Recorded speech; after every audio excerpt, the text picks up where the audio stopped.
Well, I saw that coming.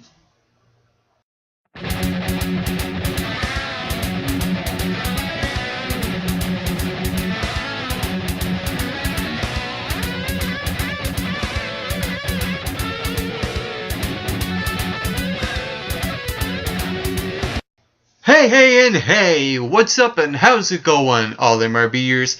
All you Mike McRock for the McRock and Bolt Wrestling Review Show. And last night, the WWE had their special event called Money in the Bank. Overall, I thought the show was very hit and miss. A lot of predictable moments happened. Nothing out of the ordinary I thought stood out. There were some good things about the show, but overall, to me, the more I think about it, it kind of felt a little disappointing, and it's not a pay-per-view event that I will probably not want to watch it for a second time for a number of reasons. Now, before I get into what happened on the show, I will talk about the pre-show, and that was Daniel Bryan. And I like that he got that big reaction. It just seems like that the WWE fans haven't lost their touch when it comes to reacting to Daniel Bryan. I thought he was going to lose a little bit of his steam, a little bit of momentum when he came back, but it looked like it seemed that the fans were still hot for Daniel Bryan. He came out. He talked about his surgery update. He said he doesn't know when he's going to be back at all. And to me, the segment got going when Bo Dallas interrupted. And he basically told Daniel Bryan in his sarcastic voice, "Don't worry, Daniel Bryan. You'll be back in action ready to go. All you have to do is believe." And of course, Daniel Bryan he calls Bo Dallas a boner. You know, like a dick, a boner. And I think this is something that will probably end up being carried with Bo Dallas now. Every time he comes out, they'll be chanting boner, boner. I know it's not PG, but for the love of God, just let the fans chant this for Bo Dallas. It's something for him, you know, like Kurt Angle and You Suck, Bo Dallas boner. I don't know, or something. And then he says that, and after that, Daniel Bryan tells Bo Dallas to leave, and the segment ends with Daniel Bryan doing the yes chant, and the fans, you know, were behind it. And for some reason, Bo Dallas was okay with it, and he just decides, oh, he pumped me out, so I'm going to leave. Why not have Bo Dallas attack Daniel Bryan here? I think the WWE missed out on a really good opportunity to get Bo Dallas some heat and have him attack Daniel Bryan from behind, which would set the tone for Money in the Bank and think, okay, it's a heel kind of went over here. Okay, what's going to happen at the pay-per-view? Is there going to be like some miraculous oh my god moment or what? So I think the WWE should have teased something like this to happen for Bo Dallas. I don't know. I think they missed out on a really good opportunity here, and the fact that the pre-show had to be a talking segment instead of a wrestling match. I get the WWE wanted to mix it up, but overall, I just didn't feel right about the heel not getting heat here on the pre-show, which would have been a lot better, I thought, in my opinion. Moving on to the actual card. Now, what I'm going to do is talk about the matches that I really did enjoy in order. From start to finish. Well, actually, the matches from start to finish is what I'm going to talk about. The first match on the show was the Usos versus the Wyatt family for the WWE World Tag Team Championships. Overall, when it comes to the in-ring work and presentation of this match, I thought it was really good. There was a moment where Luke Harper nailed the sit-down powerbomb, and it's not like a Batista generic powerbomb where he just slams you. When Luke Harper slammed you in the mat, he destroys you on the mat. That was fantastic. The boot in your face, very rugged style. To me, Luke Harper really stood out in this match. The suicide dive, back and forth suicide dives. The Usos were good, really good in this match. And overall, like I said, this match, when it comes to the in-ring work, it done its job. It got the fans going. It was very climatic. However, I think the WWE should have had the Wyatt family win this. I mean, there's going to be a point in time where the fans start to turn on the Usos and lean towards the Wyatt family because, you know, sometimes the fans will get bored, and sometimes we need that change, and I think the Wyatt family, to me, should have won this match. The second match that happened was Paige versus Naomi for the Divas Championship. The one thing that I actually did like about this match is that they actually got a little bit of time. It was a 7-minute match. I expected maybe 2 to 3 minutes, a bit longer, but at least they got time. And another thing I like to point out is that Cameron never really played a major part in the ending. I like that it wasn't a screwy finish. I like that Paige and Naomi went out there, done actually a decent match. And I thought that Naomi outperformed Paige by a bit. And you have Paige go over, and I was kind of like, you know what? Judging on Naomi's performance here, the WWE should have let her win this match instead of having Paige have another victory with a pointless, with a no story kind of show, segment, pointless filler type of match. And it seems like they're going to go the route of Naomi and Cameron breaking up, even though it never really happened. It seems like they're going to leave that open for probably for Monday Night Raw or the weeks to come or whatever. But what I did enjoy about this match is that those two went out and had a decent match. It was just the ending. I felt like Naomi should have won based on what she was doing in the ring. She done a suicide dive. She was doing moves like the springboard moonsault like RVD does, and basically kind of outshining Paige a little bit here, and she should have won here. All this was a match for Paige to go over with no real storyline substance. And that's the other thing I kind of didn't like about the match at all. So this was very hit and miss. The next match was Paul Revere, aka Damien Sandow, versus Adam Rose. Adam Rose goes over. This match was just there on the show. It never really done anything for me. It was nothing special.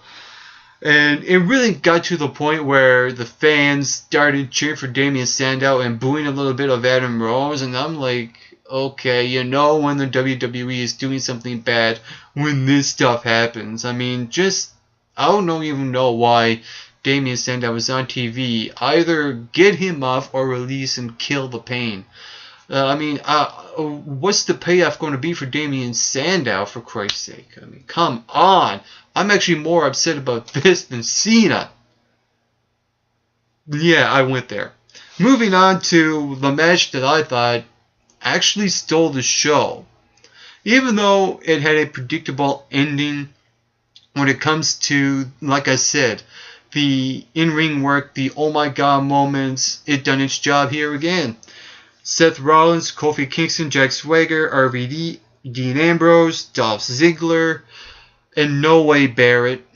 Oh well, he was my first pick to win this match. What happened was Seth Rollins won this match. And again, like I said, it was a really good show-stealing match, but a predictable ending.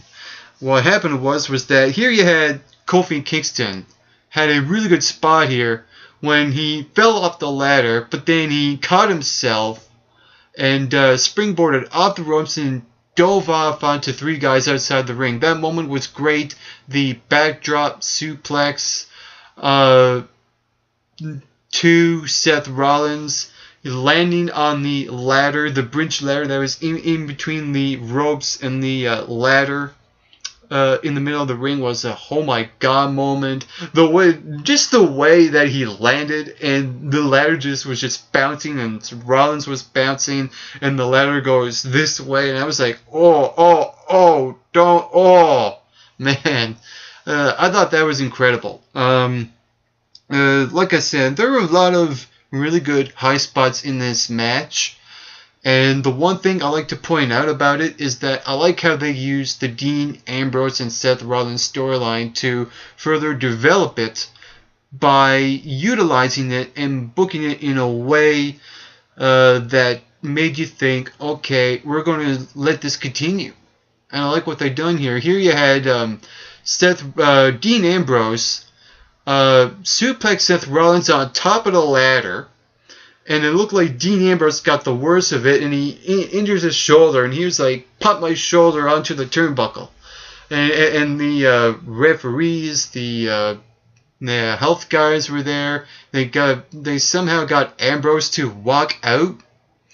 And then a few minutes later, he comes back, and he was about to win the match until Kane's pyro comes out. Kane comes out and chokeslams Dean Ambrose. Seth Rollins climbs up, grabs the title. Even though I like that Seth Rollins won, it was kind of a predictable and lame finish, I thought. I think Seth Rollins winning would have been better if it weren't for Kane interfering. It would establish himself a lot more as sort of an Edge kind of character, where, you know how Edge won the first Money in the Bank? He kind of, said, I'm going to be a big player now. I didn't feel that way with Seth Rollins. To me, it felt like it was more about the authority than it was Seth Rollins winning the Money in the Bank ladder match, I thought, in my opinion. And you wonder why the WWE fails to create new stars. See this match, for example. Even though this was a really good, high-spotted, show-stealing type of match, it just had a predictable, flat ending. I just kind of I couldn't get behind the idea of Kane interfering in this match at all. I would have rather seen maybe, I don't know, Triple H. I don't know. Actually, no. I would have rather seen just Dean Ambrose climb the ladder. When Dean Ambrose tries to get it, and then he takes him down, and then Rollins grabs it. That I would have rather seen than Kane coming out. So, great match, predictable ending. Moving on to the Goldust and Stardust versus Ryback, where Goldust and Stardust won. I like that Stardust, Cody Rhodes is really owning the role of Stardust. No hesitation at all. But to me, when I look at this match, this was nothing more than a glorified Raw kind of match. Nothing special or nothing out of the ordinary really happened. The only thing I questioned was Curtis Axel's ring attire. What the hell was he wearing? And one thing I like to point out is the Wyatt family's new entrance music. I think it's great. It's like Hillbilly Rock or something. It's a lot better than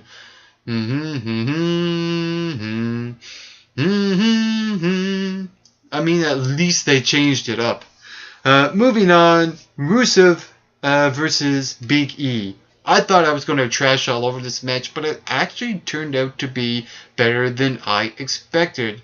I like the big guy versus big guy strength match. At least they made this match somewhat decent. That spot where Big E spears Rusev from the apron and lands on the floor was just sick. That was a great spot in the match.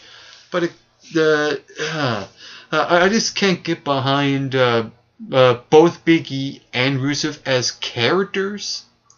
Because to me, the two of them are not really lighting the world on fire. Big E is kind of just going nowhere right now. And the whole Rusev thing it's just gone stale.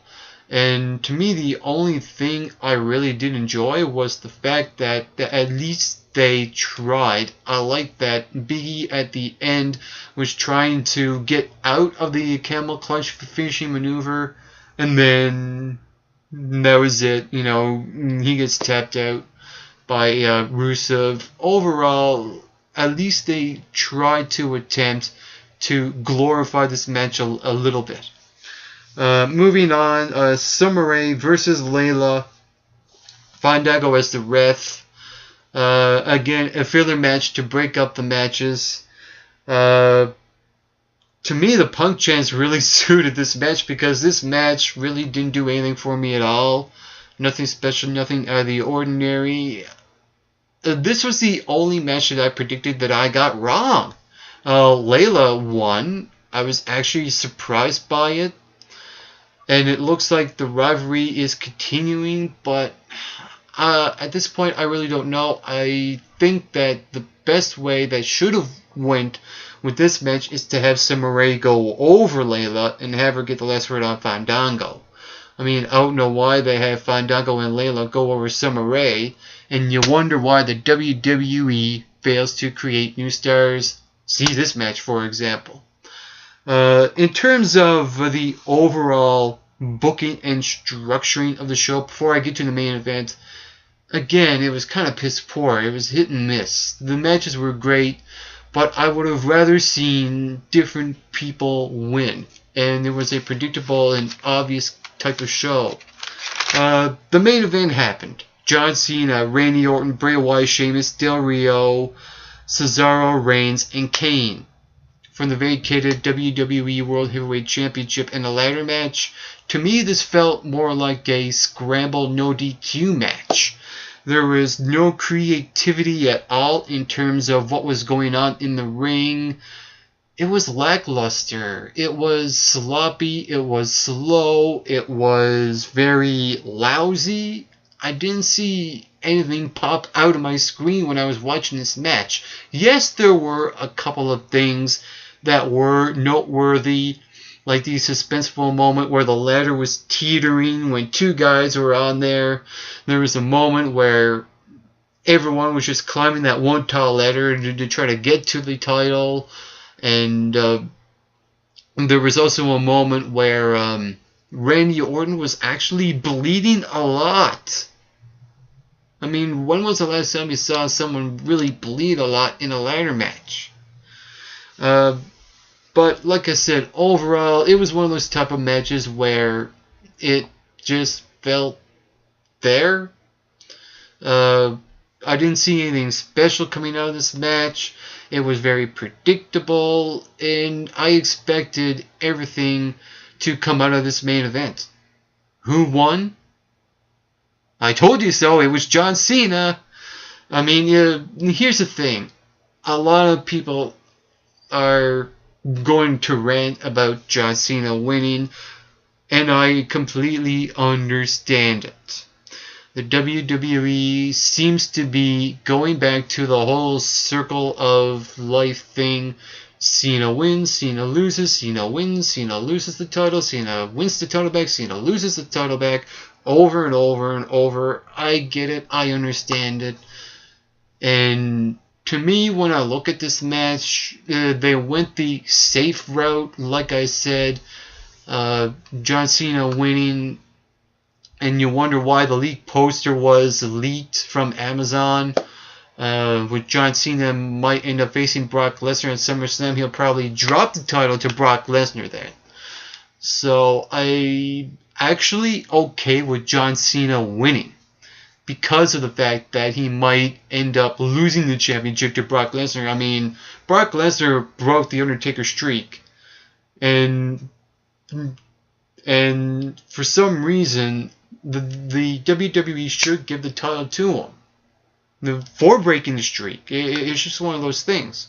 So overall, like I said, this show overall was predictable. Some good matches when it comes to the in-ring aspect and work performance. But to me, when I see this show, I don't see this as the best Money in the Bank pay-per-view event that the WWE has produced.